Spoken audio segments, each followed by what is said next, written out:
are now listening to a Forward Mile Podcast Network production.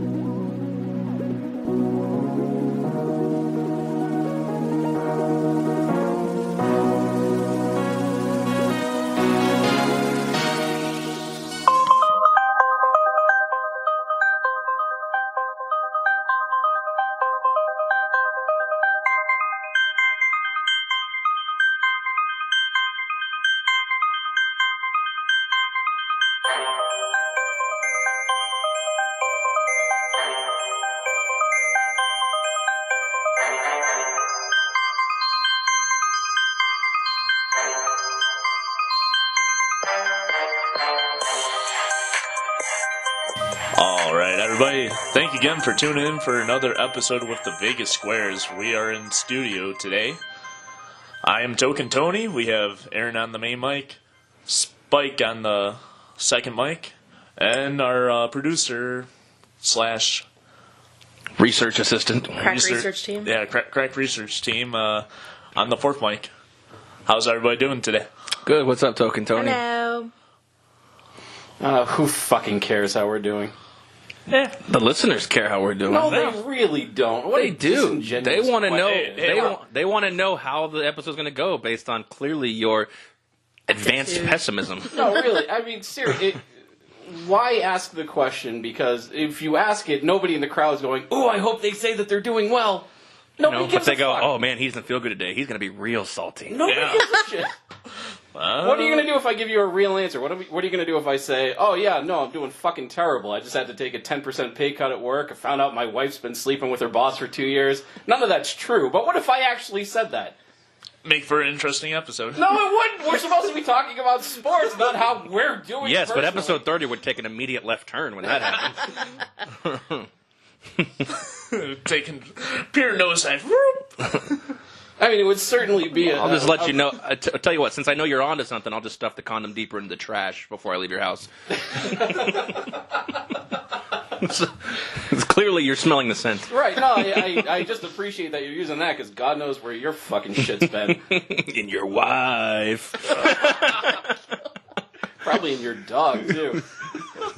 Huh, that's why she walks a little weirder now. Anyways, so now that if you're willing to stay after that, we appreciate you sticking aboard. So, Spike, how you doing? It doesn't matter how you're doing. Exactly. We've got an interesting show if you're still with us at this point. Or if you haven't killed yourself. Yeah. So, okay. Well, what's been going on sports-wise in your all's worlds? For me, mainly the trade deadline for the NHL season. Seeing what that's going to be like for the last 6 months of 6 weeks of the regular season. 6 months. What season are you watching? It'd be nice to see 6 more months of hockey. Heck yeah. It would be cool, yes, but unfortunately we're not going to get to see that much. But you're right that the trade deadline has come and gone. Teams have set themselves up in positions for the future, and we're going to talk about that a little bit later on in the show. Let's jump into some NFL talk, because NFL's king. You know, that's the way it is, 24/7 news cycle. But we've got some things going on since we last discussed. And first and foremost, current player being traded to another team. Definitely I wouldn't know if controversial is the right word. He's definitely had his moments on and off the field that have created some intriguing storylines. He's obviously been the guy who raised his fist, wouldn't stand for the anthem. He's gotten into fights against the Raiders. He's also been very good on the field as well, statistically, and both as an NFL player. But Marcus Peters is now headed out west here to the LA Rams for a few draft picks. Guys, what are our thoughts about, the Rams essentially getting better and the Chiefs kind of making a little bit of a head-scratching trade, but part of me can see why they did what they did. I think it was more to get the issue out of the locker room and just clear that air and the vibe to get the mindset of the locker room all on the same page. Do you think that when they traded Alex Smith to Washington and picked up Kendall Fuller, do you think that Kendall Fuller was enough of a talent to say, for Andy Reid to say, okay, I think we can make the move on Marcus Peters at this point? I think it was just enough, but it's still going to be a downgrade in my mind. I mean, it definitely is. Marcus Peters I think right now is probably the best corner in the league, even with him being a head case and sometimes not being able to stay on the field because of taking stupid penalties and having to be reprimanded by coaches. When he's there, when he's playing, when his head's in the game, I don't think there's anybody better. I think the stats back that up too. He's got something like 21 interceptions and 19, but yes, 21 with postseason, including the playoffs. Yes. Whereas the next closest person has 14. So I mean, he's dominating on that side of the field. People have to be afraid to throw to him, and I think that's a major upgrade for the Rams. My concern isn't so much, how he is going to handle L.A. It's how is the coaching staff in L.A. going to be able to handle him. Sean McVay, he doesn't have the lineage of, say, an Andy Reid or a Bill Belichick, somebody that have been around the league long enough to have seen these kinds of problematic players and been able to turn them around. It's going to be an interesting season to see how McVay can handle somebody like a Marcus Peters that is a notorious head case. Yeah, in 2017 alone, he was caught on video cursing at fans. He picked up a flag in a game and threw it into the stands and left the field, even though he actually wasn't ejected for that game, and then came back on the field without his shoes and socks on. Yeah. He was also suspended for a game for reports of a heated confrontation with Andy Reid. I guess he will be a free agent after next year. I mean, the team picked up his option. LA picked up his option when they traded him. He does have charitable efforts off the field, but unfortunately that's not what the media is going to portray with this guy because... I mean, everybody has... We want a villain. Yeah, everybody's got something, right? Right. I mean, because it's a tax haven. Right. I mean, that's just a way for the millionaires to keep more of their money. I mean, that's not anything that he's actually into. No, he is. I mean, I can't get in the mind of him, but based on what we see, on the field, I can't imagine you're right. Too much off the field is probably a good sign for him. But for LA, it probably gets rid of Tremaine Johnson at this point, who's playing just as well as Marcus Peters, maybe not in the statistical department, but they can basically swap 1A for 1B at this point. You said Peters has 18 or 19 or 21 in 3 seasons. Yeah, 21 including the postseason. And Johnson has 18 in 6 seasons. So clearly at a more rapid rate, he's turning the ball over Peters. So on paper, Peters looks like a better option. But like you said, now you give Marcus Peters and his attitude the scenery of Los Angeles. Oh, man. All bets are off at this point. And the Rams... The nightlife of Los Angeles, too. The nightlife of Los Angeles isn't like the nightlife here, though, in Vegas. No, but it's still... I never realized that until we went to L.A., that they close everything at 2. Like, what are you guys doing? Yeah, but it's still enough to distract... Sure, no. To some people that aren't necessarily focused on the task at hand. Well, the reason I say that is because I remember there was a big bill that came up in local government that was saying... they wanted to shut down parties in the Hollywood Hills because I guess it was creating so much of a noise distraction.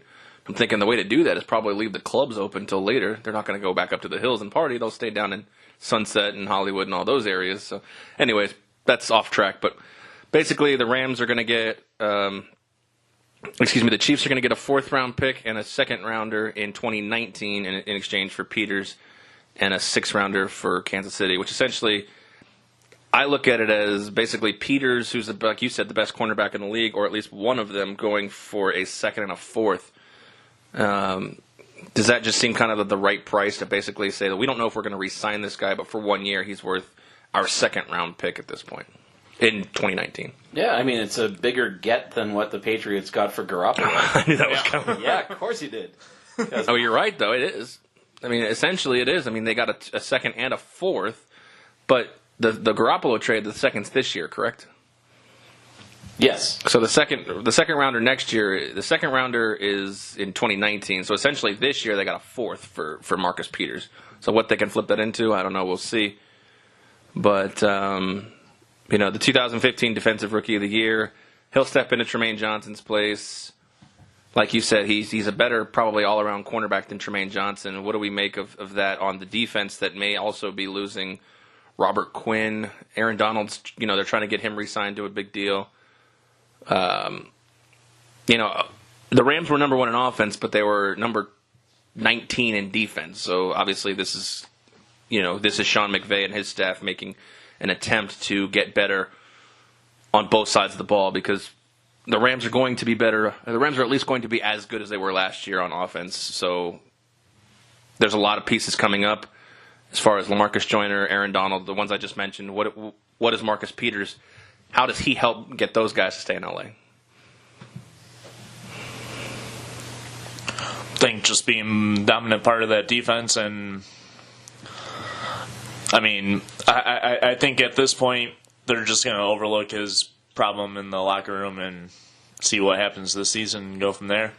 Hopefully it's just not too out of control and he just leaves his issues on the field and takes it out on the opposing quarterbacks.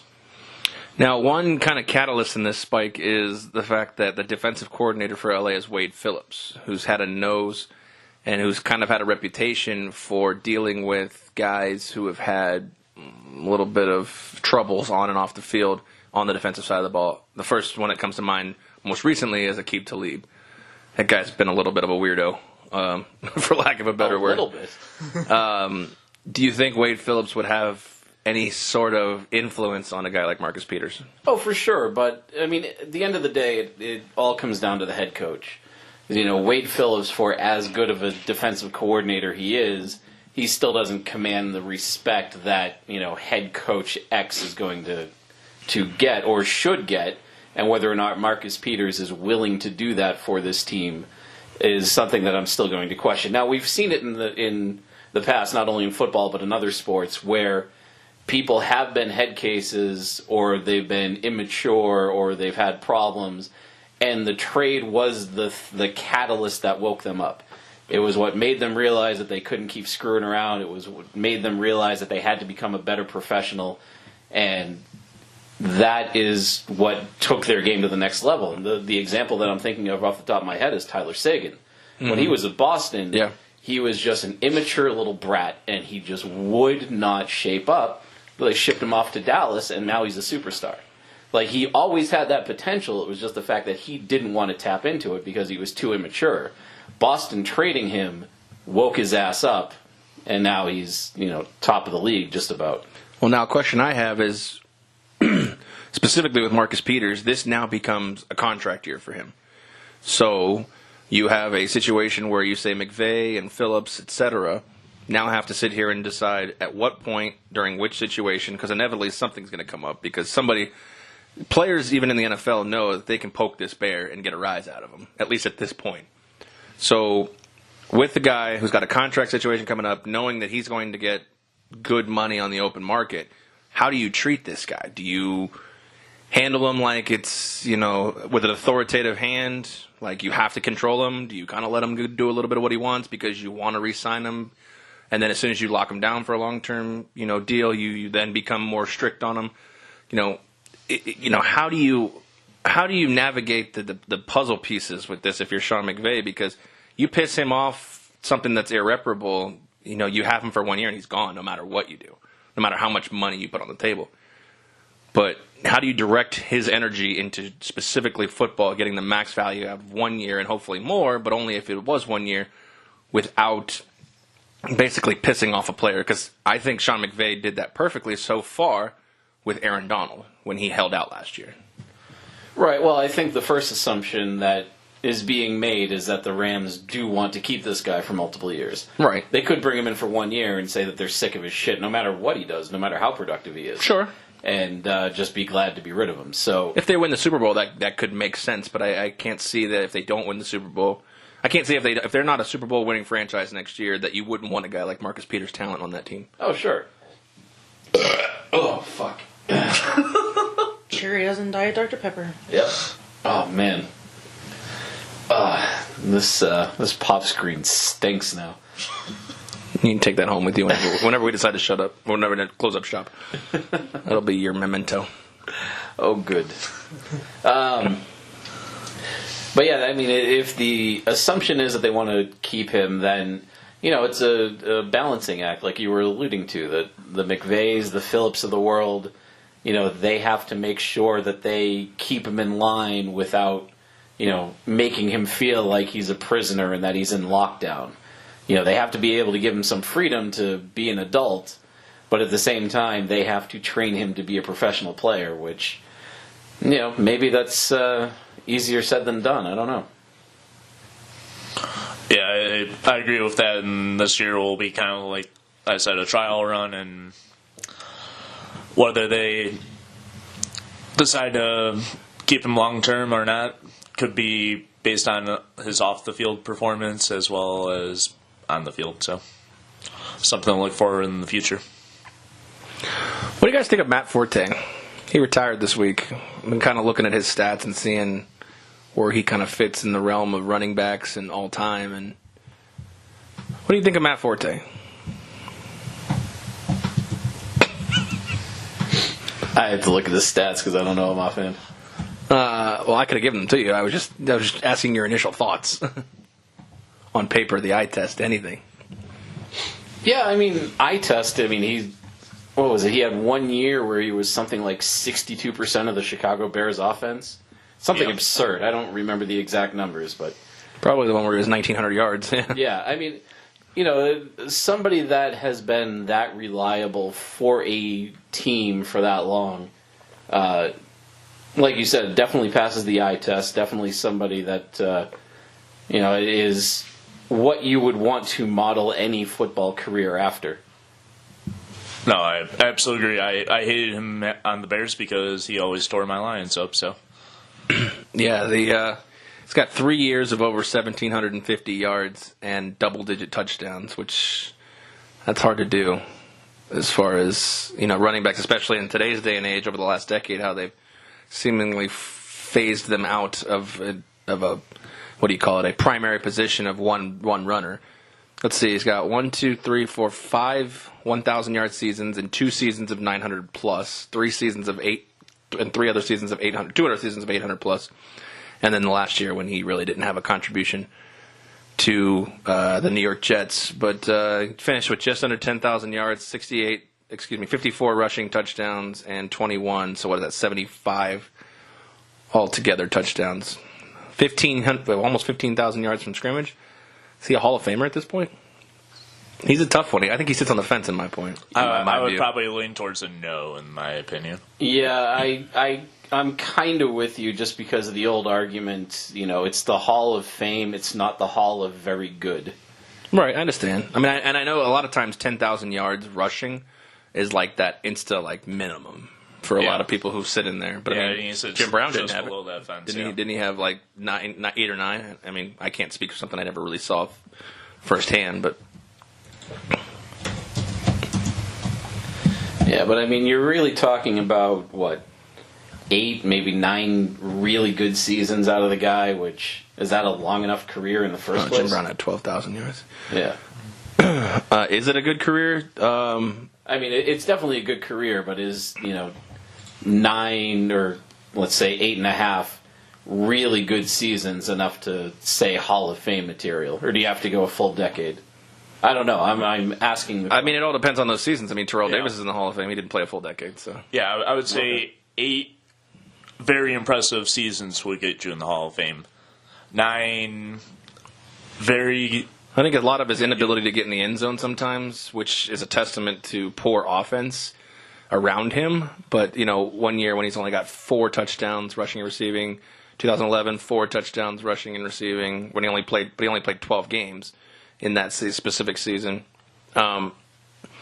Any season that he really played in full when he actually had a competent offense around him, I look at every single year he had, every single year in Chicago, he had at least 1,287 yards from scrimmage, rushing and receiving, which is pretty good. Like I said, he's had 1, 2, when he's not rushing for 1,000 yards, he has 929, 997, 898, and 813. And then, like I said, we can throw out the last year. Yeah, he only started 4 games last year, so. So, you look at it, I think he has a chance of getting in. His catch percentage is pretty impressive. It's up there amongst a lot of receivers.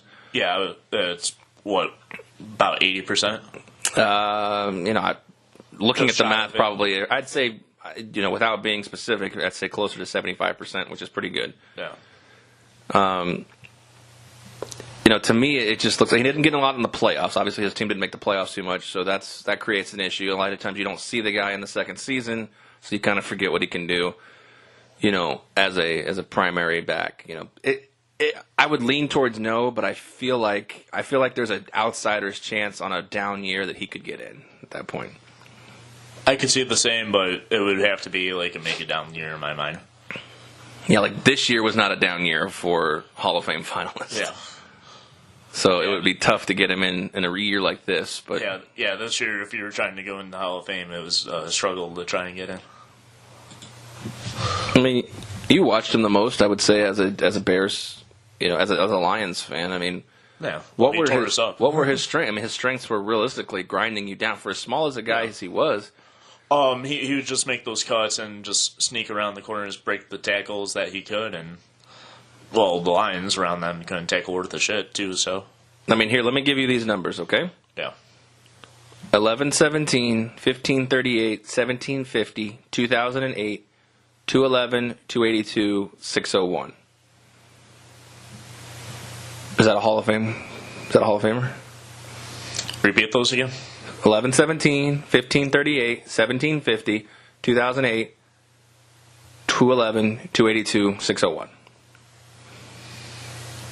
I would be about the same. I would lean towards no, but I could see it sneaking in because, especially with that 2,000-yard rush. That's Terrell Davis right there. Yeah. That's 4 good years. Yeah, it was, 217 to his total yards from scrimmage were 1484, 1848, 2037, 2225, 237, 286, 770. Those last 3 years are just. I mean, that's got to be injury, right? I don't remember. Oh yeah. He had a couple neck injuries, which ultimately kind of got him out of the league. Yeah. All right. 4 games, 5 games, 8 games. That makes a little more sense to me. So I'm saying, cut those out. He's had 4 good years, and he's a Hall of Famer. So Right. as I'm saying, it kind of debunks your 10-year theory. Yeah, I mean that's And 2 Super Bowls, obviously. Yeah, but those 4 good years. I mean, anytime you put up 2,000 yards in a single year, that's going to merit a lot more attention than anything that Forte did. Yeah, especially as a receiving back. Right. The receiving is certainly going to help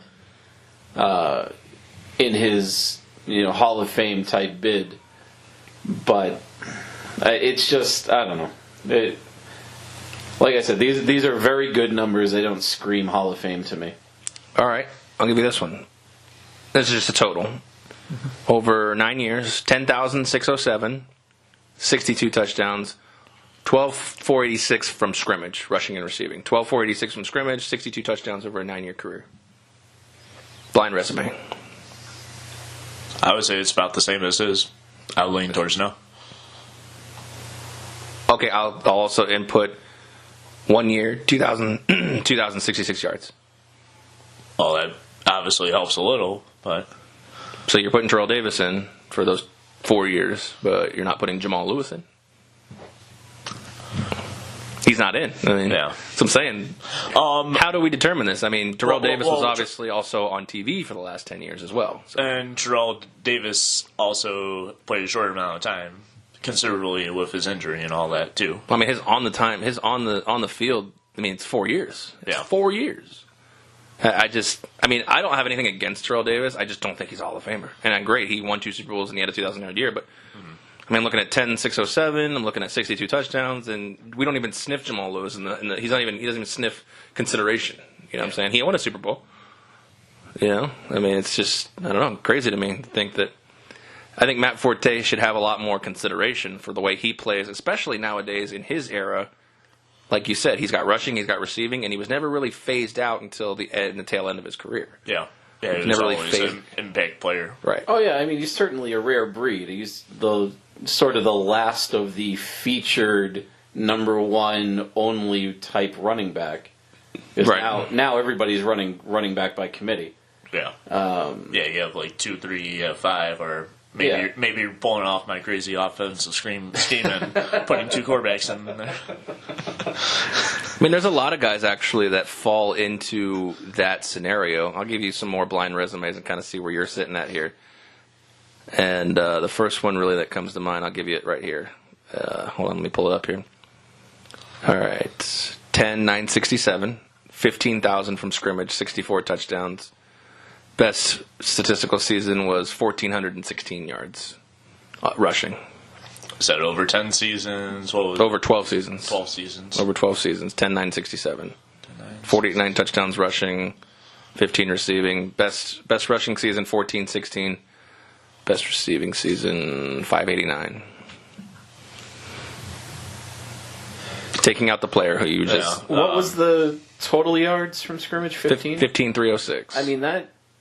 To me, I mean, that hits the two plateaus. Three-time Pro Bowl, one-time purpose. Yeah.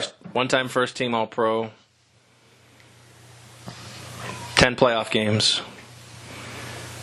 Yeah, that to me feels more Hall of Fame-ish. Because the 10,000 total rushing yards. 5 1,000-yard seasons. Yeah. Never rushed for less than 616. The 15,000 total yards from scrimmage, 60 some odd touchdowns. What was it, 66 all? 64 total touchdowns. Yeah. 49 on the ground. So, yes. Yeah, I mean, that's certainly better than Forte. I would say it's a strong case. Even though it was over a long career. That's work done. So, I mean, the guy also wouldn't even consider for a Hall of Fame. But looking at his stats, you're like, well, maybe. Wait, wasn't that the Willow? Oh, no, that was Warwick Davis.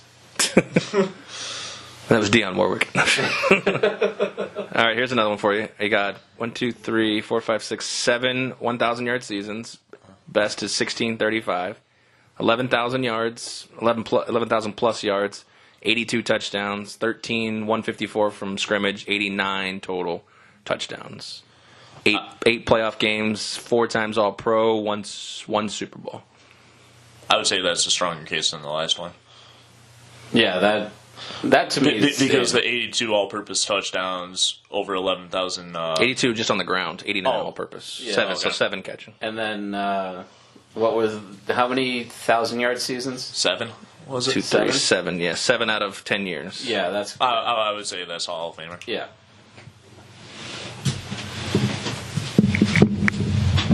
That was Corey Dillon. Clock-killing Corey Dillon. Nice. And his last 2 years in New England were 209 and 199, so you could effectively throw those out. Okay.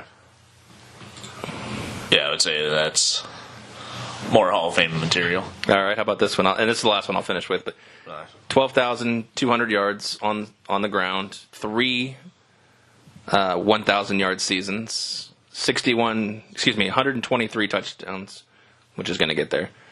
144 all day, 17,000 all-purpose yards, 16 years. Let's see, like I said, 3 1,000-yard seasons. I think I know who this is. 6 Pro Bowls and 2 Super Bowls. Nope. Nope, he's not in the Hall of Fame, or nope. No, I thought I knew who it was based on the statistical description. Until you said two Super Bowls. Until it was 2 Super Bowls, I realized it couldn't be Tomlinson. No, it's not. No, Tomlinson's a no-brainer. Yeah. I would lean towards no on that one. You would lean towards no with 12,000 yards, 123 touchdowns. You said over 16 years, though, right? Yeah, I'm aware. I'm not questioning. I'm just asking. Over 16 years, 123 yards, or 123 touchdowns on the ground, and that makes a bigger impact to me. But I would still lean towards no. I think I have to go yes. The touchdowns alone, that number is just so goddamn impressive. If half of them were from 1 yard out, is it much less impressive? No. No? I mean, you still have to get through a defensive line. It doesn't matter if it's 1 yard out or 15 yards Goal out. line defensive lines are probably the hardest to break through. You had 5 double-digit touchdowns on the ground seasons.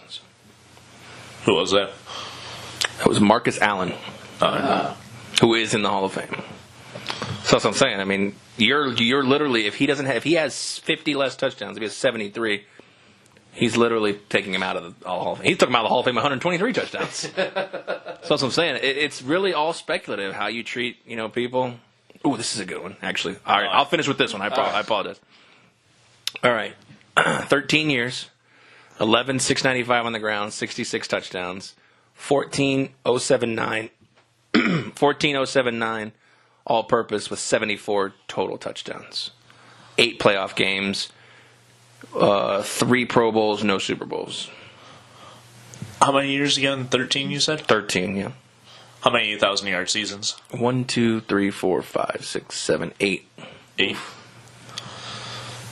I think that pushed me over the edge. I think I got to say yes. 2 seasons. He had 2 seasons with where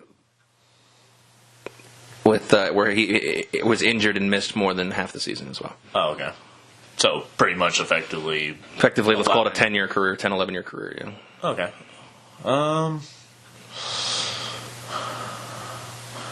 I'd probably lean towards yes on that one. Yeah, no, I that would do it for me. The 8,000-yard seasons, for me, that's enough. That's consistency in a league that doesn't typically get that kind of consistent play from a single player for more than 4 years, let alone 8. Fred Taylor. Fragile Fred. So that's the thing. I mean, you look at like a lot of these guys. Matt Forte. I feel like he's blind resume. He's in a discussion. Oh, I would agree. It's with just that. when you look at all these guys. Like when I said Fred Taylor, I mean, what are your first thoughts when you know it's Fred Taylor? You're like, maybe not quite as much because a lot of it was in Jacksonville. A lot of it wasn't competitive. Mm-hmm. But at the same time, I mean, you look at it on a piece of paper. Like I said, if there's 61 yard touchdowns, does that diminish the fact that they had 123? Like a lot of Jerry Rice's touchdowns were within 10 yards, where a lot of Randy Moss's touchdowns were plus 20. Yeah. So I mean, I'm not saying I'm not having that debate. I'm just saying a lot of times, you look at the end of somebody's career and their stats are stats, but I mean, you look at a lot of different things. I mean, I feel like Matt Forte carried the Bears to what they were for the better part of a decade. He literally carried them on the back, and we're talking Jay Cutler and Josh McCown for a decade. Or worse, whatever they had when Jay Cutler was hurt. Was Sanchez on that team by? No, I don't think so. But that would have been the worst. Yeah, that would have been the worst part. Hey, how's that update on Sanchez coming along? Has he responded back yet? He's a dick. And now he's a dick. Huh? Wow. The tables have turned. No, he's never on Twitter. Nuts. It's up somebody's ass. Nuts and butts. Must be up somebody's ass. And to the left. Yep. LaShawn McCoy's still active. Is he a Hall of Famer if he ended today? I'm looking down the list now. Yeah. Actively, he is the third highest active player in yards, in terms of yards. What are his stats right now? Let's look. Right now he has 10,092 yards rushing. I would say he's creeping up on 80 touchdowns. No, he's got 66 touchdowns on the ground. 1 year where he had 17. He's got 13,470 from scrimmage, 81 total touchdowns, 1, 2, 3, 4, 5, 6 1,000-yard seasons in 9 years. I would say right now, if he got in a car accident and cut his legs off. I would say he's probably in. I would say he's in before Forte. Well, I agree with that last part. He's in before Forte. I still don't know that he's in. But he's got a 17 touchdown season, a 13. 13. He's got 1, 2, 3, 4, 5. He's got 6 in an era where once you make them, you make them. Yeah. He's got 2 double-digit touchdown seasons. His best one after that is 7. Oh. He's got 17, 13, and then 7. How many 1,000-yard seasons did he have? 6. 6 out of 9 so far. And his other ones are 895, 840, and 637. He plays 2 more years for sure, but I mean, like you said, his legs get caught off in a car accident, some ungodly reason or something like that. I'm just looking at that because if he does finish with 10,092, he's right around the realm of what we were just talking about with all these other guys. Yeah. But you say the Pro Bowls, which I think the Pro Bowls are a joke. You say the Pro Bowls would push him over, is what I'm saying.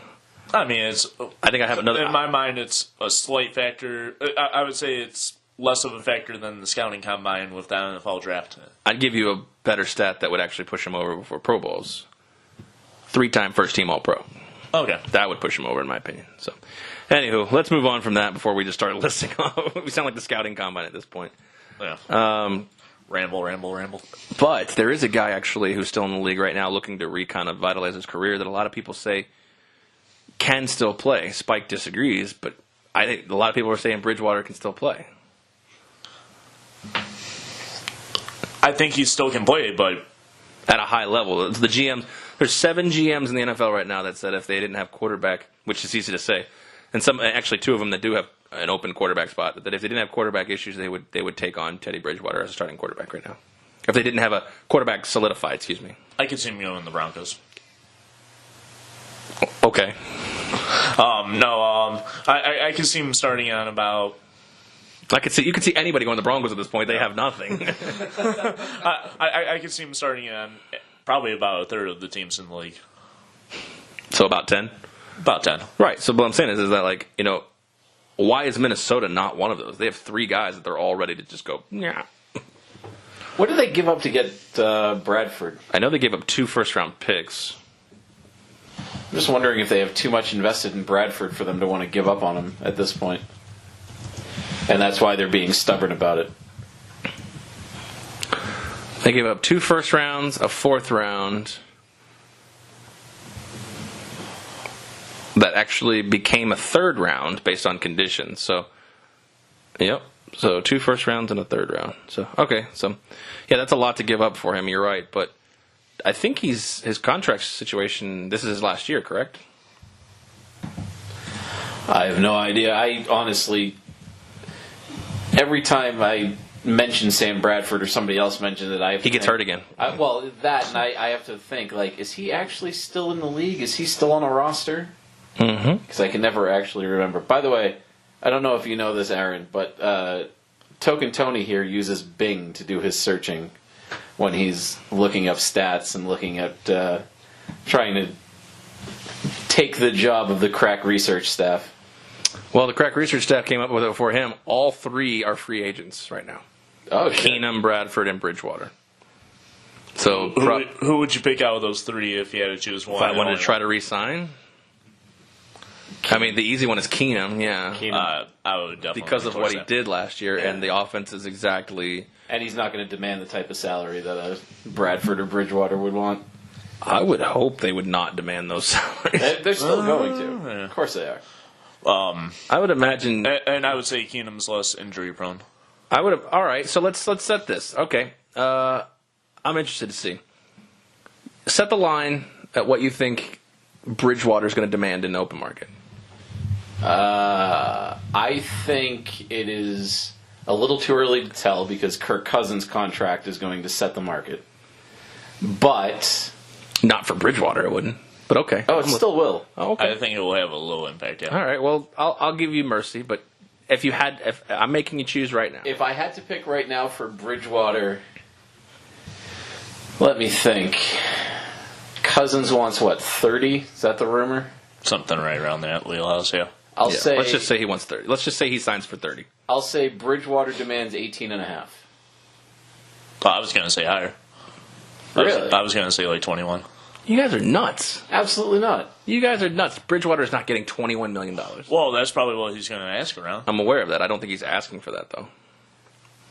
I mean, the problem is that the quarterback in the NFL is the most important position in sports. Not if you can't play it. Well, fair, but, I mean, there are, like you said, so many teams that don't have anybody competent out there that they're willing to take on a Teddy Bridgewater whose, leg is essentially ripped from the Terminator and put into his kneecap. So, you don't know what you're going to get out of him, so you're not going to give him 30, but I think you're still going to have to pay a premium because other teams are going to try to get him. So, even if you're not in a bidding war to the ceiling, to a Kirk Cousins type contract, you're still going to have to get into a mini bidding war, and I think it's going to drive the price up. I think 18.5 is probably where it ends up. Okay, so since you're so confident in that, I'll make a wager with you. All right. Another one of these fucking wagers. No, we'll just call it $10. I'll make a wager with you. I'll set the line. Are we setting a line what he demands or what he signs for? Oh, yeah, those are 2 very different questions. I was going on what he demands. Oh, so he's demanding. Well, that's a hard one because I could say I want $50 billion to play a sport. Fair enough. All right, so let's set what he signs for. All right, I'll let you set the line, and I'll tell you what I think. His first year salary, I'll set the line at 16.5. Fuck, that's about where I thought he'd end up. I'll take an over on that. I was going to say most likely the team he goes to is probably going to make a top-heavy contract. So the first few years are going to be the chunk of the contract. See, I read it the other way. But I'm gonna take the under in that. I think he falls right around the neighborhood of 10 to 13. Oof. Where he signs for. I don't care what he demands. He can demand whatever you want. Right. Well, he could have a long-term contract. See, or Kirk something. Cousins demands 30, but he's going to get 30. That's the difference. Teddy Bridgewater demands 21 in your mind, but he's going to get, in my mind, 12. No, I definitely don't think he'll get 12. I think Token may be onto something here that they may try to front load the contract to get him to sign to see what they can get out of him. Well, see, that's the thing. I think Bridgewater doesn't have the upper hand in this point. Bridgewater's coming off of 2 years of inactivity. I think Bridgewater's ready to just go out there and prove his worth. And if he can get $12 million, then he's going to be like, fantastic. Bridgewater's made, in his life in the NFL, Bridgewater has made $6.8 million total. Right, and now that he knows how fragile he is and that he may not be able to stay on the field that long, I don't think he settles for something like 10 or 12. I think he demands more. Oh, I'm sure he demands more. That's what I'm saying. But like, if he wants to get on the field, I think the offer is going to be out there. That's what I'm saying. I think there's going to be some team. The only thing that's going to screw this up is if Bridgewater settles for a 1-year deal at short money because he feels he's healthy enough to go out there, prove himself, and then hit the free agent market running and try to get 25. So let me ask you a question. So you think plus $16.5 million is what he's going to get? Yeah, I'll still take the over on it. And you think he's good enough to play at that price? Oh, no.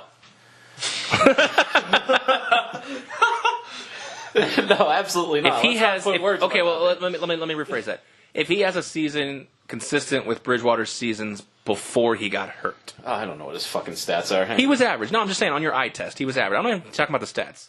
He led the team to a playoff game, which they lost to Seattle. I'm just okay. While he's looking up, he's got to have the stats. Yeah, all right. of course. Yeah. So for you, Tony, Yeah. what you saw in the eye test of what he did in the 2 years that he played before he got hurt? Is he worth plus $16.5 million money? No, absolutely not. Is he worth $12 million money? I would say right around that wheelhouse, yeah. Okay, so then my follow-up question is if you believe he could get back to that or better, and you're Minnesota, why do you decline an $11 million option? I don't know. That's my question. Well, you have Keenum. If Minnesota, like we've talked about with potentially. Bortles and Smith, where 18 to 21 million is value now at quarterback position, why are you not picking up an $11 million? It's $11.9 million, so essentially $12 million option on Bridgewater. They'd actually be smart to pick it up and trade him away. Or just pick him up and try to play him. Well, if you can get Keenum, what's the franchise tag we said? Is it 30? The first year franchise tag now on the quarterbacks? It's not 34 because that's the Kirk Cousins third year shit. What would be the first year? Because if you picked him up and tagged Keenum, I think you'd be on the hook for about $30 million for a quarterback, if I'm not mistaken, right? 30 to 33 million. That sounds about right. Okay, I don't need exact numbers, Yeah. but I'm saying, okay, let's say that the franchise tag is $22 million for a quarterback, and you pick up Bridgewater for 11. You're on the hook for $33 million. They're already talking about going for Cousins. Minnesota. Why not take the 2 guys that know your system, let them battle it out, and if Keenum doesn't work out, you got Bridgewater for 11, and then Keenum walks next year, and now you've got your guy that you can re-sign for another long-term deal, and then you can pay him if you feel like he's the guy. Right, but I mean, Kirk Cousins, I don't know. To everybody's me, going to be in on Cousins. That's why? The problem. Why is everybody on Kirk Cousins? I think he's average at best. Right, but I mean, if you're a team not to shit on the Browns, but if you're a team like the Browns that went 0-16 last year, and you have a guy that can get you to at least 8-8, you've rejuvenized the fan base. He won't go to Cleveland. I understand. I know what you're saying, though, but yeah. But I mean, you're getting more butts in the seats. You're selling jerseys. You're selling more concessions. You're like You don't have to worry about paying the contract. I get that. Right. So it's still, like I said, this is the most important position in sports. You need somebody that it's at least somewhat competent. See, I think it's fourth line left winger, but I get what you're saying. Yes, I understand that, Reeves is a big addition to the night. I actually started writing an article why Ryan Reeves is the most important Golden Knight on the roster right now. But Wow. I would like to hear that one. yeah. But I'm not giving it to you guys. I'm giving it to Sinbin because fuck you guys. But That's why we call him Skype. Goodbye. I won't invite you on my podcast anymore. oh, come on. Bye, Skype. That's how easy it is to terminate an internship. What's your name? Who fucking cares? There's an intruder in our studio. How are you? Who are you? No, but I mean, I understand he sets the market. The thing is in today's NFL, I'm not worried about the size of the contract being paid back because every team makes truckloads of cash. So the problem is the higher and higher it goes. It's not the what you're paying Cousins. It's the percentage of your cap that you're paying Cousins and the inability to make the Browns better because the Browns are far worse than the Redskins. Let's call that what it is. Correct? Oh, of course, yeah. So if you're giving him 1/6 of your cap, how do you get better around him? Because Cousins doesn't make the guys around him exponentially better like Brady does. He makes them around. I mean, don't get me wrong. With what he had in Washington and where they finished, I give him credit for what he did with an average roster of characters around him. But they're worse in Cleveland. They're better in Denver, but they're worse in Cleveland. Oh, no, and that's, part of the problem is, for a team like Minnesota, you've got somebody like Bridgewater, which you say that you don't necessarily know what you're going to get out of him. Right. You've got somebody like Bradford who can't stay healthy, and you've got somebody like Keenum. Let's say you sign 2 out of 3 of those guys. Is having the option of 2 mediocre guys better than having somebody like a Kirk Cousins? Because for those 2 quarterbacks or Kirk Cousins, you're paying roughly the same amount of money. You know what you're going to get out of Cousins because you've seen it. Maybe. You can't prove it. Well, I mean, it's not like maybe that system was more designed for him, Jay Gruden's system, and not Mike Zimmer's. Yeah, but I mean, he's not going to go to Minnesota and take a playoff contending team down and make them like 6-10. Have you met Jay Cutler?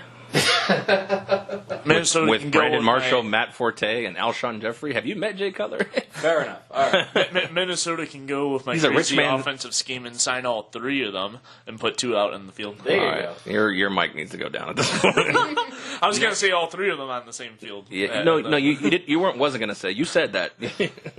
Oh, I said resign all 3 and put 2 of them out. Yeah, let's put $50 million into our 3-headed, non-active backfield. And then, Dalvin Cook can, fish in some carries there somewhere. Take some blocks. I don't know. I feel... yeah, Dalvin Cook's your blocking back for your 3-quarterback system. I don't know. I feel I would take my chances with $30 million into Keenum and... Well, it's too late for that. It's too late to tag guys, so Keenum's gone. Yeah. So I would take my chances that... Because I've seen Bridgewater for 2 years, and I'm speaking as a Minnesota, executive or coach or whatever, or Mike Zimmer. I see the progress of 2 years. If I feel like he can at least throw the ball and run, not maybe what he used to, but get down, get competitive, still be competitive as to what he was 2 years ago. I think he can take with this roster to the Super Bowl. Teddy Bridgewater for $12 million a year. For $12 million for 1 year or whatever. Problem is they already declined them. This is all obviously speculative. They're obviously all in on Kirk Cousins because they cut all 3 of their quarterbacks, and I can't imagine they're drafting a guy to play this year. Oh, no. So they got to be all in on Kirk Cousins. Yeah, so it's Cousins or bust, and if they don't get Cousins, then they have to overpay either on the open market or for one of the guys to just let walk on the open market. Yeah, because if you declined $12 million on Bridgewater, now your over comes into play because, you didn't want me now, it's going to cost you $17 to $20 million. Right. I think an incentive-laden contract for a guy like that, not necessarily front-heavy, because I think Bridgewater's going to want to play. If Arizona came walking to him with the starting job, he'd do it for $12 million. If Denver came walking to him with the starting job, he'd do it for $12 million. Right, but if those two offers are both on the table at the same time, then he becomes in the driver's seat again. Well, sure. I'm just saying, I don't. In the bidding war, and that's why I'm saying that there are so few competent Offers will come for Bridgewater, but not at that not at that starting price. Offers will come in the $7 to $9 million range. Absolutely not. It's minimum 11 I at could first offer. see, 11 or 12 as a first offer. Let's keep an eye on that as the first offer that comes down for him, the first year's salary. Because I'm curious. Because I think if Minnesota let him walk, there's caveats. Right. Why did Minnesota, the team that's dealt with him for 4 years, the team where he played pretty well on before he got hurt, and is looked to be completely rehabilitated from his knee injury, why did they let him walk? They declined $12 million, which, like you said, in today's day and age, is a bargain for quarterbacks.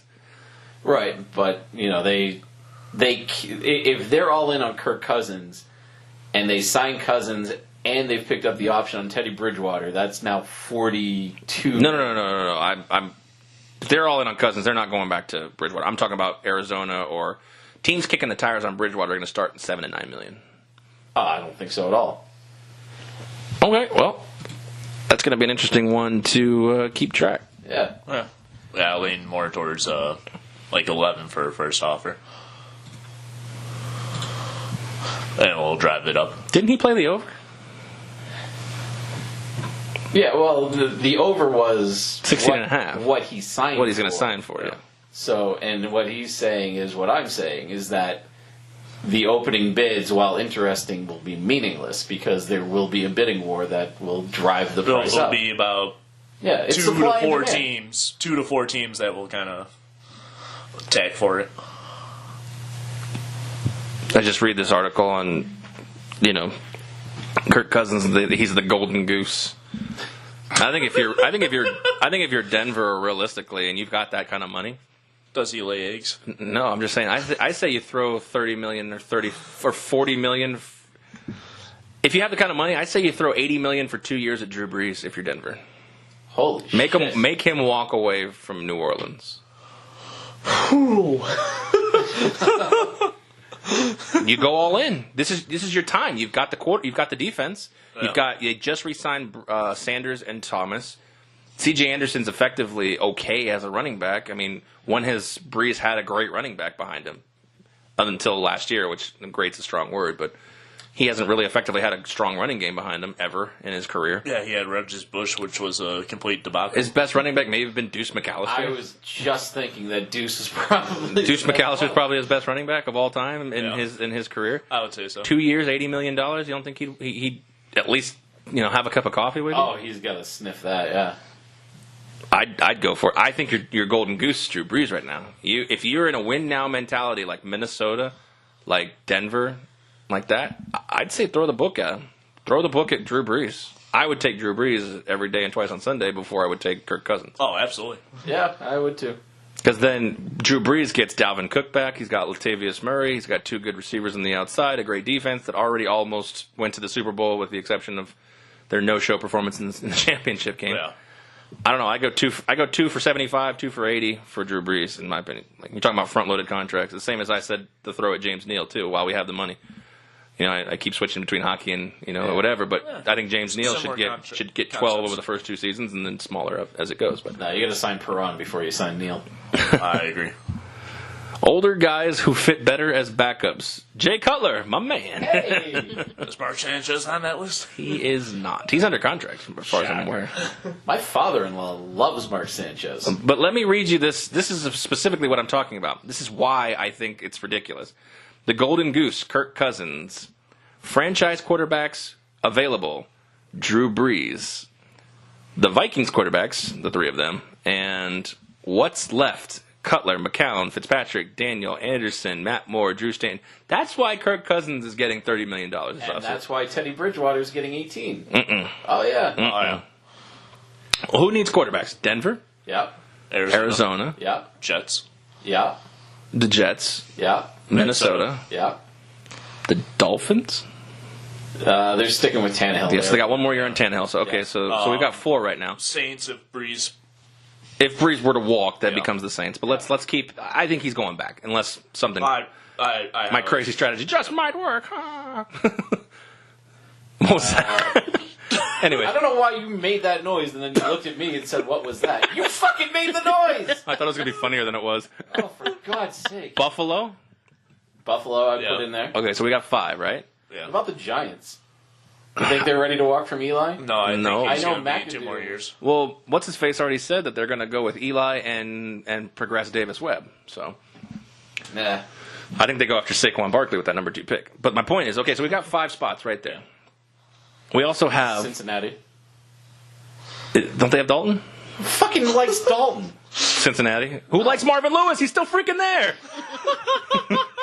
He just got a 2-year deal. That's a fair point. Yeah. My point is that there's 5 guys that they can't. There's 5 teams right now that they step on the field and they don't have a quarterback that can win them a game. And I understand Dalton. You can take it out. Dalton can't win him a game. He's chomping at the bit to say something here because Stafford's one of them. No, I'm just kidding. Well, he'd be close to it. But Well, here's a prediction for you right here before I go forward. All right. Prediction: he predicts the Bills sign Bridgewater 2 years, $15 million. So there you go. Not even 15 in 1 year. Oh. So, anyways, so that's 5 teams. We also have Baker Mayfield, Sam Darnold, Josh Rosen, Josh Allen, Lamar Jackson maybe, and Kirk Cousins. 6 quarterbacks who with more potential than anything that's not Bridgewater, and 5 teams. Well, first of all, I'm debating the 5 teams thing. I think Cincinnati's ready to move on from Dalton. He's fucking terrible. I don't disagree with you, but I think right now, the fact that they let A.J. McCarron walk, because A.J. McCarron's another one. A.J. McCarron's going to get money. A.J. McCarron before Bridgewater. What? A.J. McCarron before Teddy Bridgewater. Oh. I don't agree with that statement. All right, I'll make another bet. I believe A.J. McCarron gets more money in year 1 of this in 2018-19 than Bridgewater makes in year 1. Oh, I'll take that bet for sure. $10? $10. All right. A.J. McCarron's contract gives him more money. Somebody start writing this shit down because we. Well, that's why we have a research staff. All right. A.J. McCarron makes more money year 1 than Teddy Bridgewater makes year 1. Yeah. No, that's utter nonsense, but I don't know. How about Sam Bradford makes more money year 1 than Teddy Bridgewater makes year 1? I'm not touching that. I don't know what the fuck. Who keeps giving Bradford money? It's crazy to think. I don't know. I think the more I look at it, the more I think Bridgewater gets between $8 and $12 million. Not saying that's bad for him. I'm just saying there's a theoretical uncertainty of 2 years of football. Yeah, I don't see a world in which he. Yeah. I just don't see a world in which Bridgewater takes that kind of money without having, like, extreme bidding wars happen. I just don't see it. I think there are too many teams that are willing to give Bridgewater the reins, either because they have nothing or over the mediocrity that they already have. So let's look at mediocrity.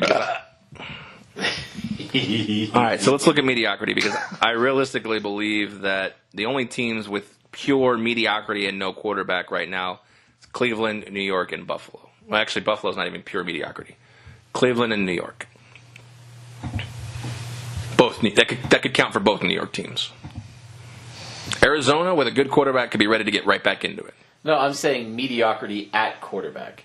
Oh, I'm talking about mediocrity just in their whole franchise. No, I'm saying mediocrity at the quarterback position. Okay, well, so guys like I understand what Chicago you're saying with Trubisky. Like Trubisky, you hate that guy. I really do because they're going to keep giving him time because he's the second pick in the draft. He's only had half a year. It doesn't. I mean, Garoppolo's only played half a year. Well, now he's played more. He's played 4 years in this league. He's been in the league 4 years learning, but he's still. What was that key word you said? Learning. Learning. But that's the problem. That's a big factor. Not a lot of these guys who are thrown onto the field that early, that young, are able to maintain careers. How do you live in Vegas when I feel like you're constantly in San Francisco on Jimmy Garoppolo's nutsack? I'm not even talking about Garoppolo. I mean, when he picks up the phone, he's like, hello? I'm looking at guys like Aaron Rodgers, who had to sit for a number of years, who learned before getting thrown into the fire. And then you look at other guys. And I would say that should be the case with every quarterback, but coaches don't have that time. Right. Well, some of them do, some of them don't. But that's the problem is, I mean, who is better right now to help your franchise? Is it Trubisky or is it Bridgewater? But you don't give up on the second pick in the draft. No, you're not giving up on him. You keep him on the bench so he can learn. That's the point. He needs somebody in front of him. How much do you destroy his confidence when you put him back on the bench, though? You're not destroying anything. You just say... I disagree. Bring Cutler back to have him start and learn from Cutler. Oh, God. Okay, so... Speak about learning. Sign Romo, then. How about that? Say Chicago signs Case Keenum, and it goes horribly wrong, and Trubisky is sitting on the bench learning from... Who is their news coach? Oh, who fucking knows? Is it another CFL guy? Is it Tressman again? Oh, it's the Nagy guy from Kansas City. Oh, yeah. It was the offensive coordinator. So say... You don't think this Nagy guy has a chance in this complete offseason to teach Trubisky how to be something? And keep him on the field right now? I think he'll optimize the time that he has. So, I don't know. I feel like that's a detriment to your number 2 overall pick to put him back on the bench at that point. I say, what's the worst that could happen? You made a stupid move to move up 1 pick in the draft.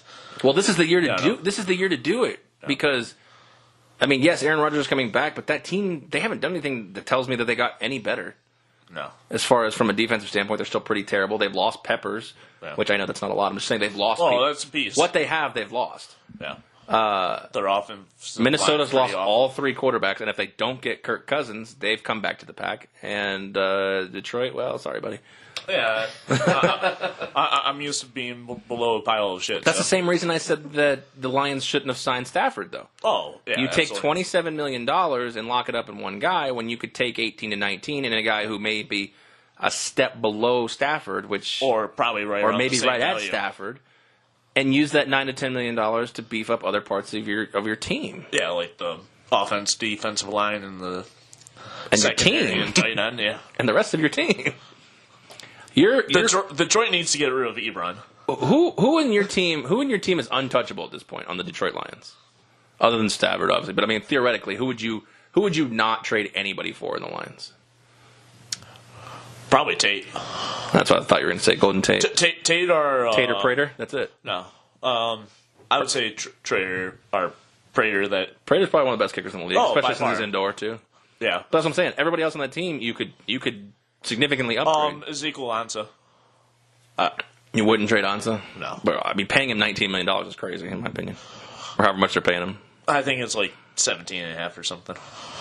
But yeah, still a little high. But that's my point. This year, if they can get to Trubisky and keep him, the Bears this year it's the year to do it. I don't know. It's just the Bears. It's just it's crazy to think. I mean, Bridgewater. I'd like to see Bridgewater get the money you're asking, but he's not going to. So I think I'm going to win that bet. I have it on my notes. All right. But a team like Arizona, with David Johnson coming back, is potentially a team that, with the right quarterback, gets right back into that NFC West. But the NFC West has got significantly better from 2 years ago with last year. With LA is now better. Is Seattle the worst team in that division? Assuming Arizona gets a competent quarterback. I would say they are.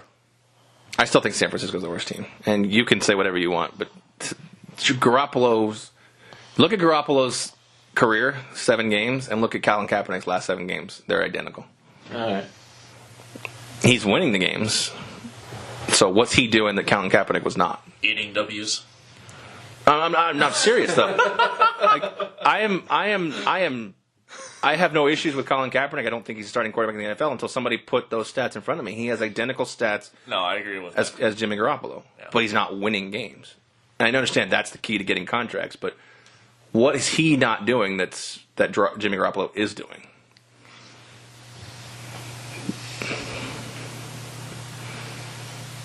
It's a good talk. It's weird, isn't it? Yeah. So, I mean, who's the quarterback that goes to Arizona that, let's take Cousins off the board. Let's put a realistic attempt. All right. Who's the quarterback that goes to Arizona that makes them competitive again in the West, in the NFC West? Is it a rookie? Probably not. No. Is it AJ McCarron? No. Might be Keenum. Think Keenum could make them better? David Johnson's going to make them a lot better Yeah, if he stays healthy. And their defense is pretty good. And then Fitzgerald's coming back with a good complement of receivers as long as the Browns can stay healthy. Not the Cleveland Browns, the John and Jerron Browns. Yeah. Is Seattle the worst? No, but they're not the best. Yeah, no, I think you're right. San Francisco's the worst overall team. Seattle's not great, though. Seattle's pretty close to San Francisco. For as much credit as we give John Schneider, when is he going to address that offensive line? I mean, I know he's so strapped with Sherman and Chancellor and Thomas and what's the guy's name in the middle? Bobby Wagner. Like, they strapped him contract-wise. So do you at one point start worrying about the offensive line killing Russell Wilson and maybe let go of some of these guys who Sherman's coming off an Achilles injury. Earl Thomas had injuries all last year. Chancellor didn't play the last half of the year. Bobby Wagner, I think, is the guy you got to keep. But the Legion of Boom, I think, has got to go. Yeah.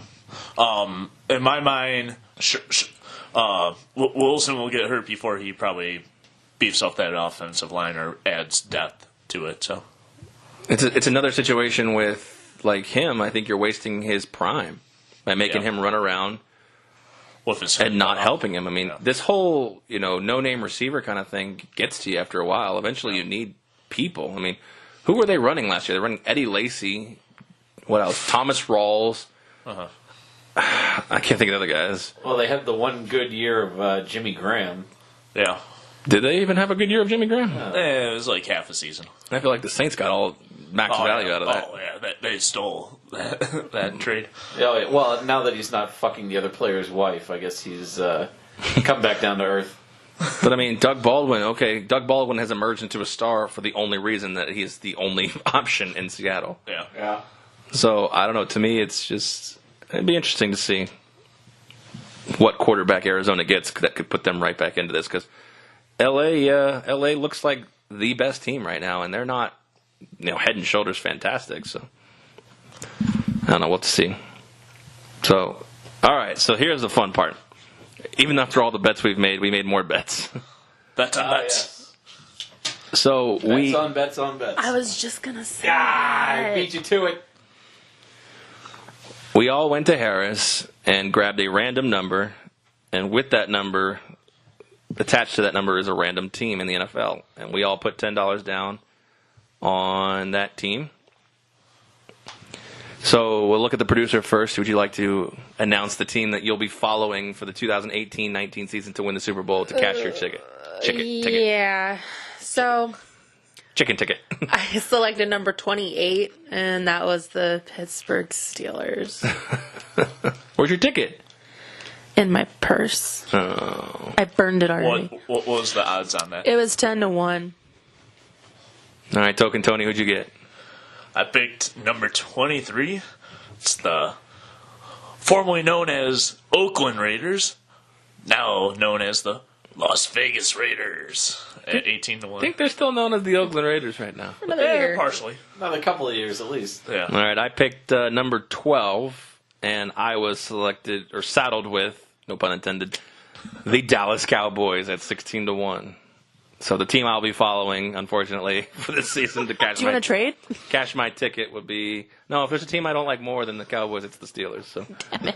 All right, 16-1, I got the Cowboys. So, Spike, who you got? Well, my wife went first, and she took number 16. After I told her that we were doing this, and she said this was an incredibly stupid investment and that she wouldn't stand for this kind of financial mismanagement. And then she picked 16. I said, what number do you want? She said 16. So she is stuck with the New York Football Giants.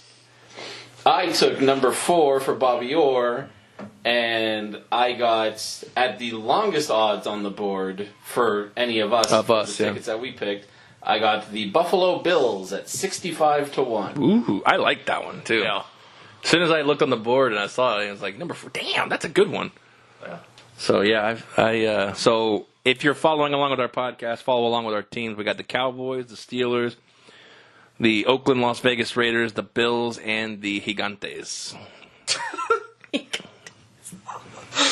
for my Latin listeners. It means giants in Spanish. You know how I learned that? No.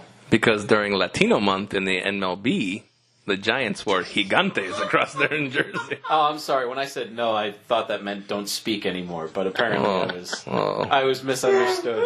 Oh, sorry. Yo soy fiesta. Quiero Taco Bell. You have party? I am party. Donde esta mi cerveza? Did you just say, where's my beer? Yes. I took Latin in high school, and I used to know how to say... That was useless. I used to know how to say up your nose with a rubber hose in Latin. Nice. Where'd that get you? Sitting with us. Yeah, absolutely nowhere. As well as the Latin teacher at my high school was the only one of our teachers that actually had a PhD, so that should tell you a little bit more about how useful a PhD in the classical languages is. See, the only thing I know from Latin is carpe diem nuts. So, it's the only thing I picked up. I don't think that's Latin either. I think I was duped. Yeah, no, I think somebody sold you a bill of sale there. I don't know what the fuck I'm saying. All right, well, let's switch gears to the ice, and we talked about the NHL trade deadline that happened about a week ago now.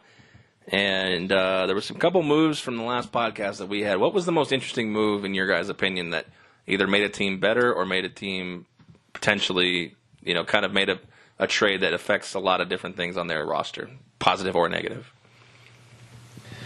I think the weirdest one for me was Maroon going to the Devils, because I didn't think that, as bad as Edmonton is, and as much of a sell candidate as they are, I never thought they'd trade somebody from Connor McDavid's line. Like, that just seems so strange to me. But, he seems to be working for the Devils right now. And, it's not like Edmonton's going anywhere. Actually, somebody pointed out that with an assist tonight, Cam Talbot has as many points in the last 15 games as Milan Lucic. Well, the problem with that is, I actually thought, what did he get? What did they get for Maroon though? That I don't know offhand. I gotta look.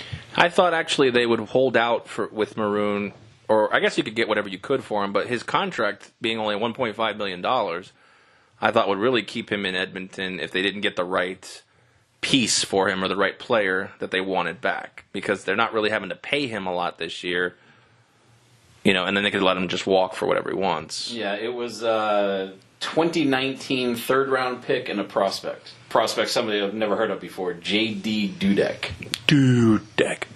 So I guess, something's better than nothing at that point for a $1.5 million salary. So it's just crazy to think of these 2019 third-round picks. So effectively, you just kind of forget about the trade for a while unless Dudek becomes something. Right. The most interesting trade to me, obviously, would have to revolve around the Tampa Bay Lightning getting McDonough and JT Miller. The reason I say that it's crazy is because ever since that trade, I feel like the Lightning are just giving up goals by bunches. So the trade to improve their defense with McDonough, theoretically on face value in 3 games, has not worked. They've given up 5, 5, and 6 goals. Oh, I didn't realize it was that. Yeah. So and the one they gave up 6, they won in a shootout. They won in a shootout 7-6. So. So far at face value, the McDonough trade on the defensive side is not working right now. But I think over time in the playoffs it'll be good. That is more testament to Vasilevsky needs to step the fuck up at this point. But I just kind of found that funny that you traded for Ryan McDonough, you gave up a first, a conditional pick which could be a first, and Nemesnikov, who was playing pretty good minutes on your power play lines, for a guy who's effectively playing Matador defense right now. So, yeah, that's Nemesnikov, and this is part of the problem with the trade deadline is that it's such an intimate's not the right word, but it's such a unique knowledge of the other players around you that when you get traded to a new team and you're on a new line, or when you're with new players, you don't necessarily know how they're going to react, where they're going to be on the ice, and this kind of thing. So it's a period of adjustment. We know McDonough's good enough. We know JT Miller's good enough. They're not going to be problems right, for absolutely. this team coming down the stretch. They paired him with Girardi as a sense of familiarity because Girardi played in New York with McDonough. So I don't have a problem with what's going to transpire over the rest of the season. I just found it funny. Like you said, an adjustment period of 3, 4, 5 games, couple weeks maybe. And then you get them kind of into full circle.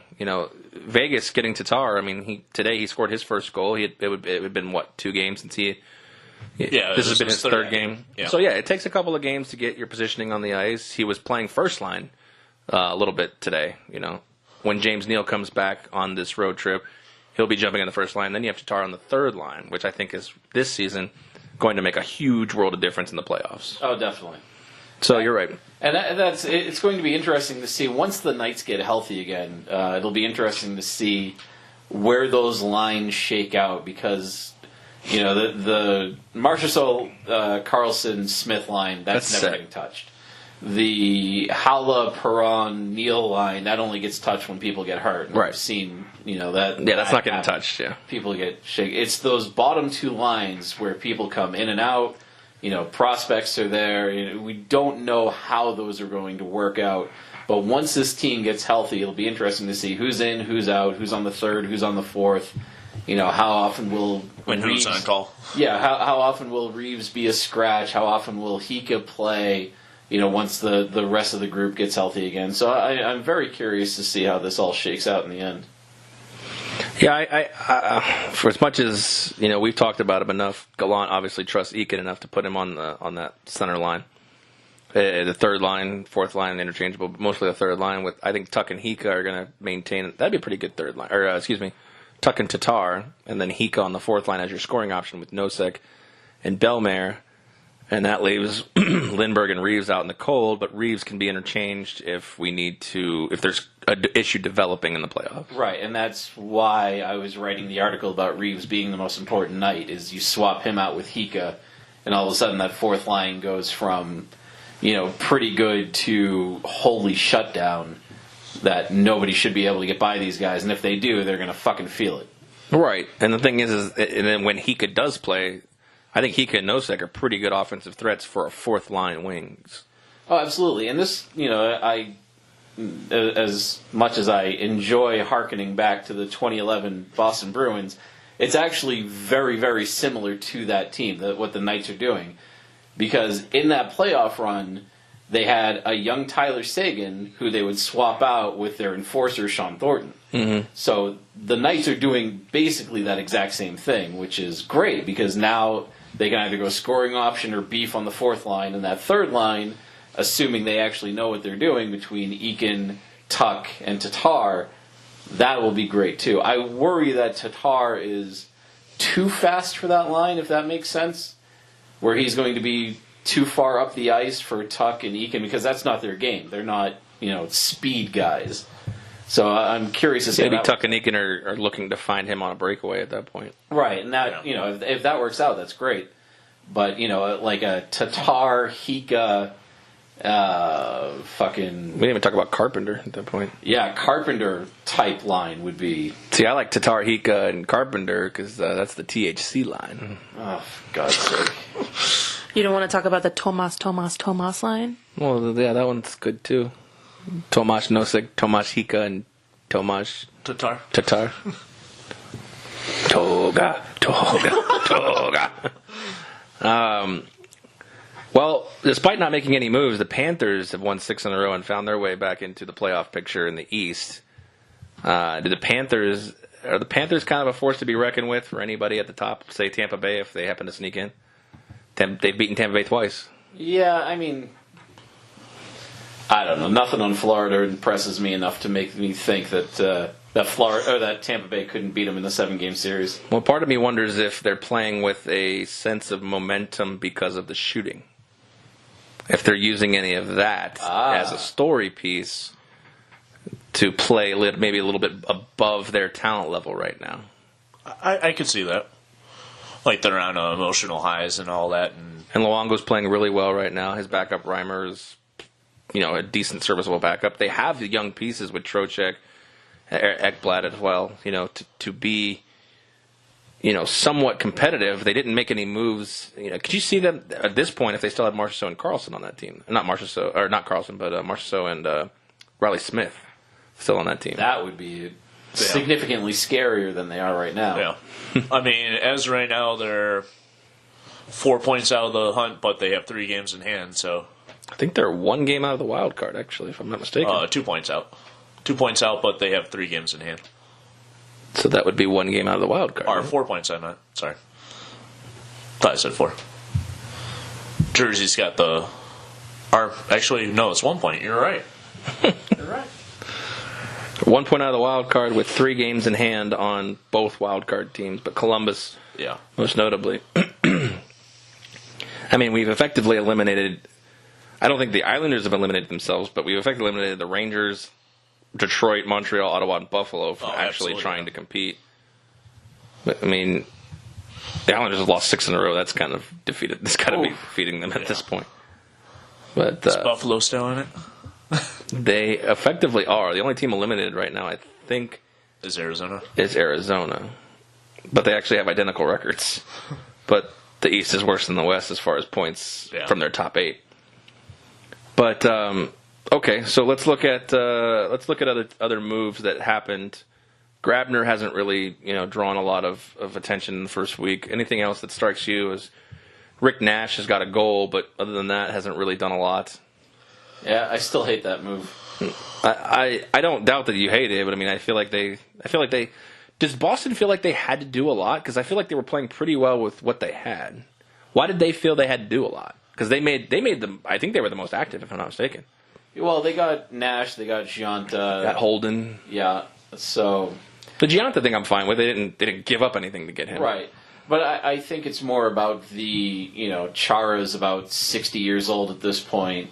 Rask is, playing like he's a young kid, but he's been in this league a long, long time now. He's almost past his prime. Yeah, Bergeron's getting older, Marchand's getting these are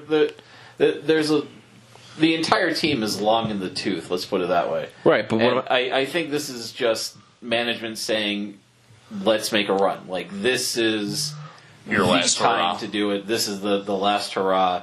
I thought they were. I almost think they might have been better at what they had. Yeah, you might be right, but do you think that the management said, if we don't make a move and we don't win, we're going to be seen as complacent, but if we do make a move and we don't win, at least we made a shot? Right, and I think part of the problem is that because you're right, Bolesky was nothing, but Spooner I think was contributing pretty well before he got shipped. Yeah, he was, and he's doing all right in New York as well. But it's just the type of thing where if they know what they're getting out of their vets, but they weren't doing it with just vets. They weren't doing it with vets and middling guys. It was all vets and all young kids. And I think there was nothing in between. You're right. Right, and I think it was just a matter of they weren't necessarily sure that they could make a deep playoff run with that many young players. Now, are Pasternak and Nash playing together? Because I know Marchand, Bergeron. Oh, yeah, because with Bergeron hurt, I actually don't know what the line combinations are now because Bergeron's got the broken foot. I like the Tommy Wingles pickup. Not a lot of people like Tommy Wingles. Including Spike. Yeah. Yeah, Nash and Pasternak were on the same line against the Penguins, so I'm pretty sure they're kind of sticking with that. With Marchand on the top line, yeah. Yeah, that makes sense. Interesting.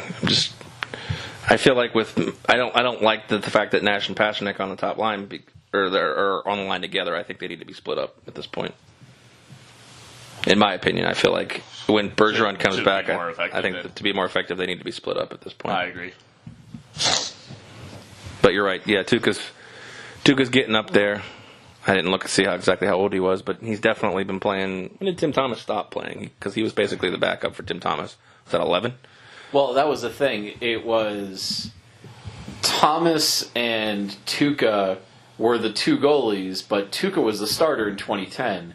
Thomas was the starter in 2011. Tuukka came back in 2012, so they kind of went back and forth. Who was the starter when they lost to Chicago? Tuukka? That was Tuukka. Okay. Tuukka's about to be 31.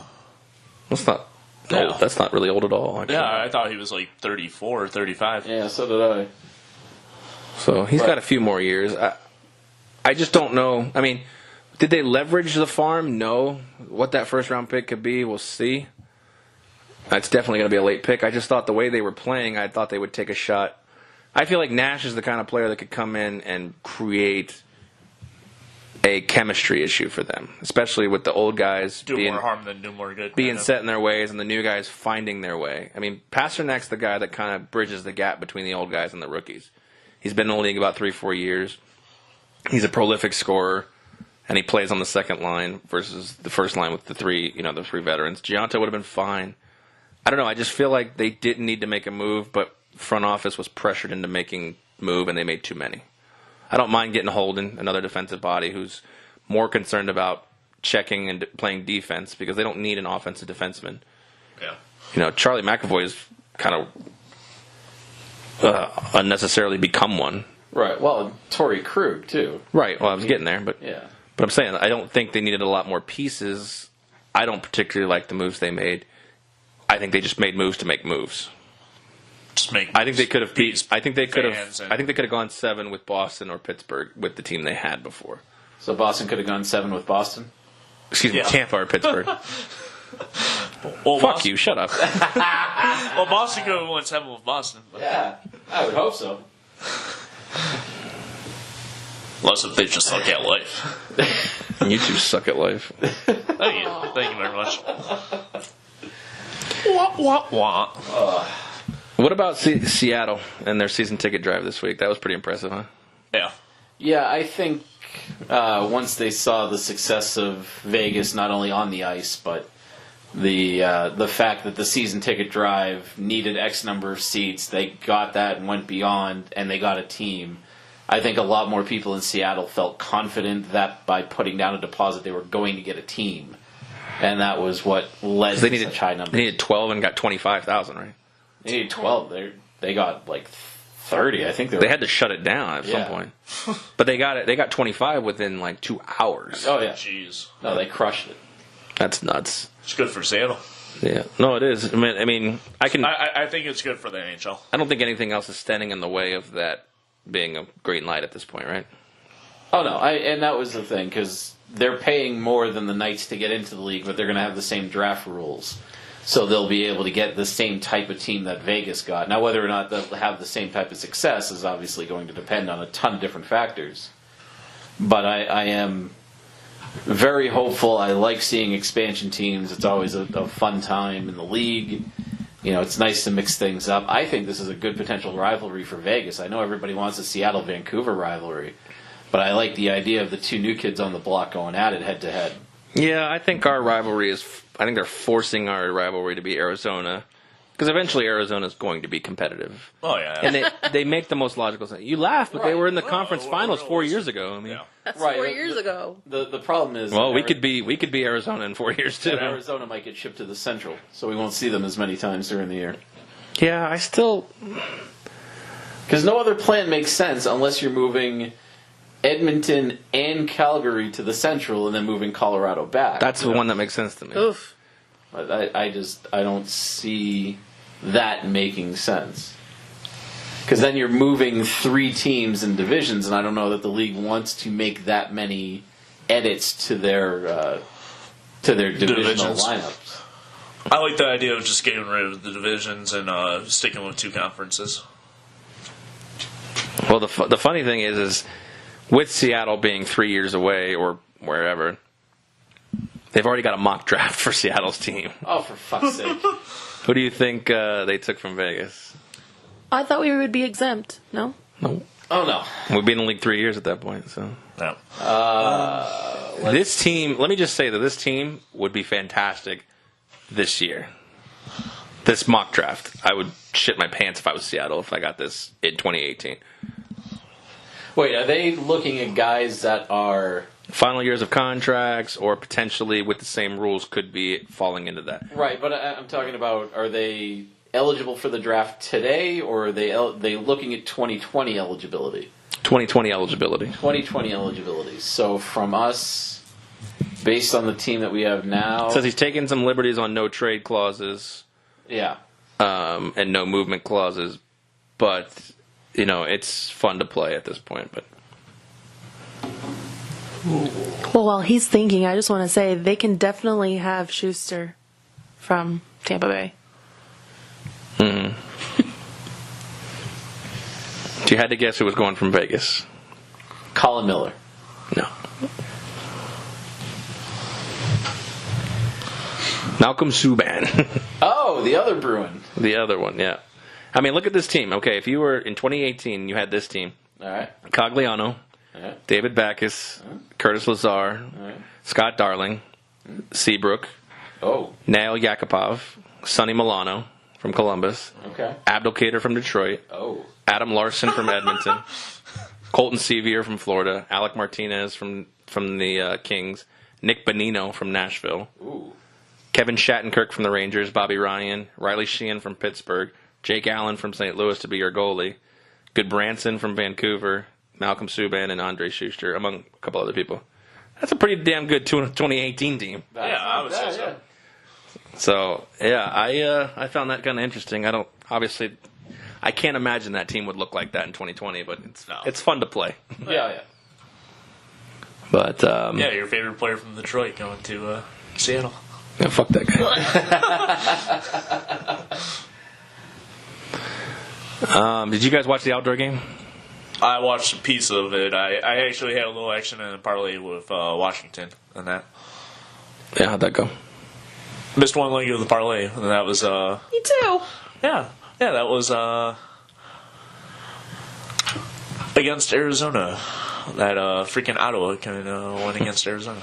Well, the NHL is planning more outdoor games at these specifically service academies, Air Force, out here in Colorado Springs. Would you guys go to a Colorado Springs game if there was... Who would they put out there? Colorado and maybe Vegas, maybe Arizona. Ooh. I think they could put Vegas to sell some tickets. And I would say Vegas would be a choice as of right now compared to make a road Arizona. trip out there. I would be interested in it. I'd go. Too. Colorado Springs. Shit, yeah. Where's Colorado Springs compared to I Denver? love Colorado Springs. It's I think 2 hours west. 2 hours west. Yeah. No, it's definitely not west. It's not west. It's east. Is it? Yep. Are you sure it's not south? It's like Come on, southeast. say north just for fun of it. It's southeast. No, I'm very curious about this. I've only been to Colorado a couple of times. I've actually been to Colorado Springs. It's beautiful. It's actually directly south of Denver. Is it? Yeah. Anyways, point being is that what else do they have as far as service academies? There's... Oh, dude. Punching my computer. They have Colorado Springs. Where is the... There's no Marine. They play at the Navy. But where's Army? That's West Point. West Point, New York. That's right. Yeah. Who do they play there? Buffalo and New York again, for the love of God? Yeah, probably. Maybe Pittsburgh, Philly. In New York? Yeah. No, I mean, it would be... They would play, like, I could see Islanders, Rangers, or Devils, Islanders, or Devils, Rangers playing. Right. Or the Sabres. Or I could see Boston playing in that upstate. Oh. I could see Boston playing Buffalo or something like that. I could see that. Nice divisional game outdoors, yeah. I mean, there's been 24 outdoor games at this point. It's hard to really gauge are they a success or not. I mean, they're just another game. But the only one I've seen out here was L.A. and Anaheim. They played at Dodger Stadium. Nothing else has really come out. I feel like I understand the weather aspects, but I feel like to really encompass the whole thing, they need to come out west more. And what are some places they could play? I mean, realistically, they could play at Coors. Yeah, Coors would be kind of cool. Yeah, I mean, Calgary and Edmonton both have CFL teams. I'm sure that they could use Saskatchewan, or not Saskatchewan, but Calgary Stampeders is what I meant. Calgary Stampeders. Oh wait, Edmonton doesn't. Edmonton Eskimos. Yeah, they got two stadiums out there. Yeah, Winnipeg did one at the new Blue Bombers stadium that they just built like 2 years ago, I think. There you go. They had an outdoor classic, Winnipeg outdoor. I'm fairly certain. But what about like Vancouver and Seattle? The new team maybe playing in a couple of years in like Safeco or something. Not Safeco, but where does the Seahawks play? CenturyLink Field. I'm just thinking that's your internet service provider at this place. Yeah, that's why I'm still waiting on this webpage to load. See the wheel of doom roaming around. But that's what I'm saying. I feel like there's not a lot of outdoor games on the left coast that. Yeah, you're right. They played at Investors Group Field, home of the Blue Bombers. Oilers won 3-0. It was a Heritage Classic game. Okay. Arizona could play the game in Flagstaff. So what's the difference between the Heritage Classic, the Winter Classic, and the Stadium Series? I mean, obviously the Stadium Series, but So the Stadium Series, but the Heritage, they're all being played in stadiums, right? I mean, actually, the one with Montreal and Ottawa was they just built a rink, didn't they? Middle of the court, the Centennial Classic. Did they?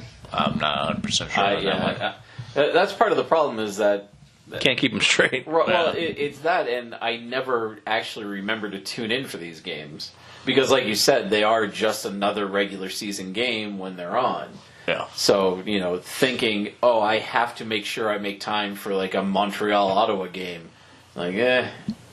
it doesn't always register that. Or rings the best bell in your head. Yeah. Montreal, Boston would. Oh, absolutely. I watched the shit out of the game that they played at Foxborough 2 years ago. I actually thought about flying out for that game. Glad I didn't because Bruins got fucking murdered in that one. So yeah, okay. They played an outdoor game at Lansdowne Park, which is essentially just a large park in Ottawa. Huh. Interesting. They built a rink for it.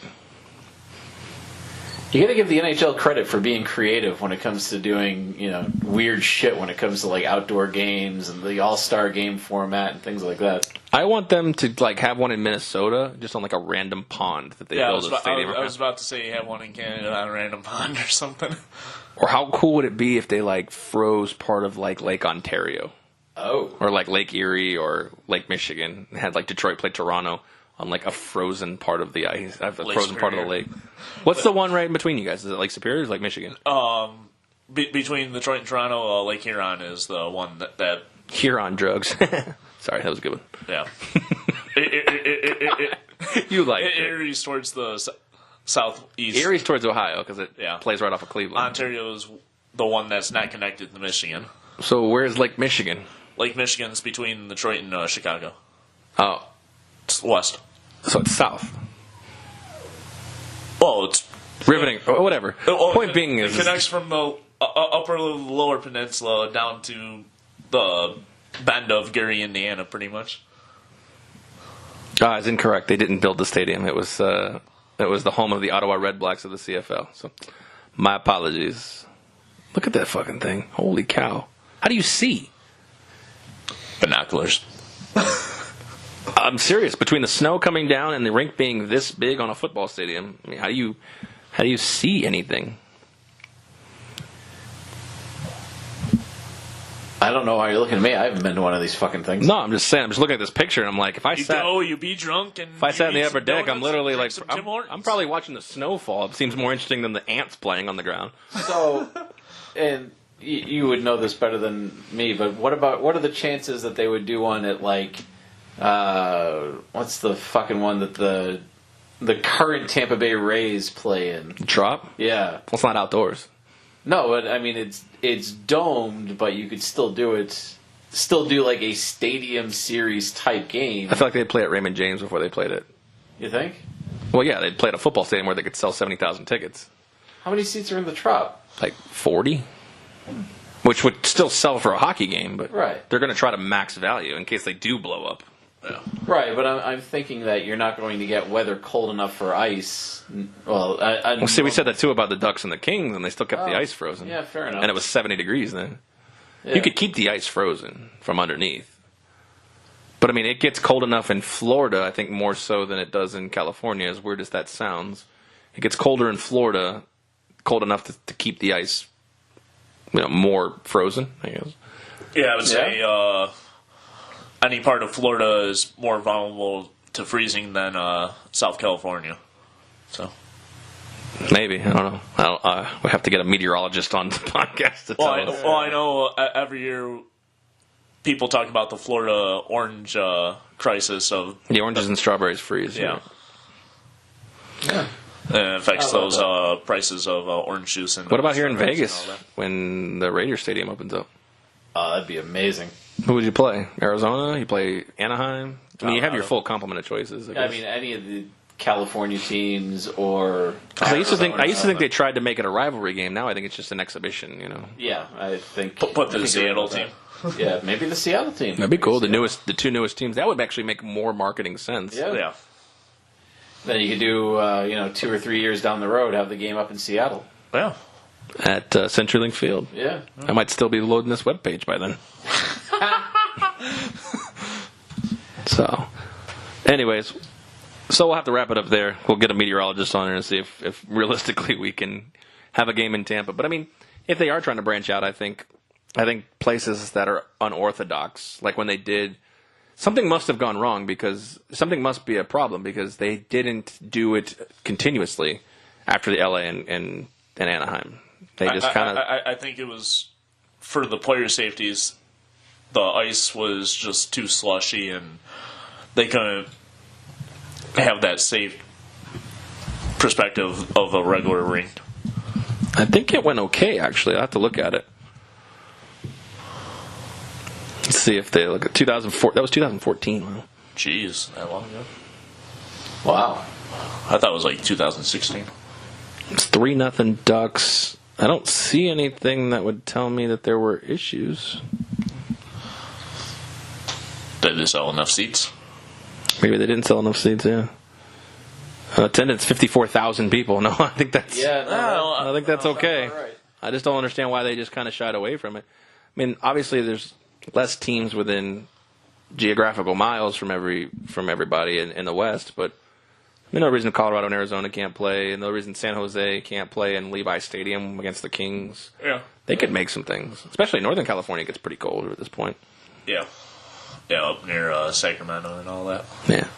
Anyways, well, that's something we can petition when Seattle gets in the league and start getting some more West Coast Winter Classics. Ooh, I like that. There you go. Yeah. West Coast Winter Classics. Patent pending. Speaking of Matt Bolesky, as useless as he is, he had 2 assists in that game. Did he? Oh, there you go.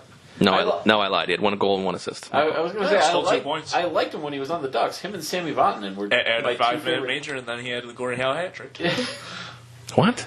He's just Goal babbling. assist. I don't think he had a fighting penalty. Sorry. No, buddy. Bolesky and Vatanen were my 2 favorite Ducks when I was kind of rooting for them as a second team after I got here. Or I should say after I moved to Vegas. You know, watching them was great, and Bolesky going to Boston, I thought it was a fantastic move, and then all of a sudden he just fucking disappeared. Just fell off the face of the earth. Damn. I wanted to say nothing for like 5 seconds. Like us? Never mind. It would have been good, but Token says things randomly. I like always have fake to Gordie ruin Howe hat tricks. Huh? I always have to ruin something, right? That's true. Like offensives? Yeah. No, it could be a genius idea. Maybe the Redskins can sign Bridgewater to $18 million, and they can put $70 million in their quarterbacks and play all 3 of them on the field. There you go. I like it. All right, let's petition it to the NFL and get the paperwork in. All right, anyways, let's get out of here with that note. And we appreciate you all listening to episode number 30 of the Vegas Squares podcast. What did he say?